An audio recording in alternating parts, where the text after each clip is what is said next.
রসায়নের বিষয়ে একটু আমার অভিজ্ঞতা শেয়ার করতে চাই। তোমরা জানো যে রসায়ন কিন্তু একটু কনসেপচুয়াল ব্যাপারটা যদি স্ট্রং না হয় তাহলে ভালো কিছু করা যায় না।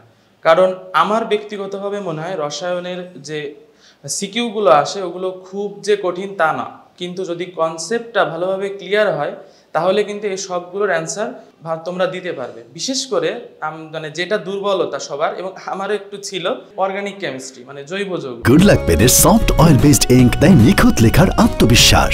Good luck pen, make your lakh.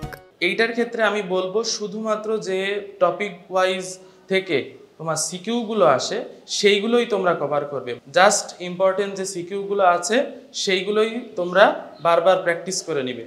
আর রসায়নের যে যে কনসেপ্টগুলো বা টপিকের কনসেপ্টগুলো তোমাদের সমস্যা হয়, এখন যদিও সময় অনেক কম, তবুও একটু চেষ্টা করবে মানে যেগুলো খুবই ইম্পর্টেন্ট, যেগুলো বাদ দিলে আসলে হয় না, সেইগুলো যেন একটু ক্লিয়ার করা যায়। অন্তত বারবার যে মেইন বইটা পড়ে নিয়ে বা অন্যান্য সহায়ক বইয়ের সাহায্য নিয়ে, বিশেষ করে তোমাদের রাসায়নিক পরিবর্তন চ্যাপ্টার বা পরিমাণগত রসায়ন, এই চ্যাপ্টারগুলো কিন্তু খুবই ইম্পর্টেন্ট। গুণগত রসায়ন আসলে বলে শেষ করা যাবে না।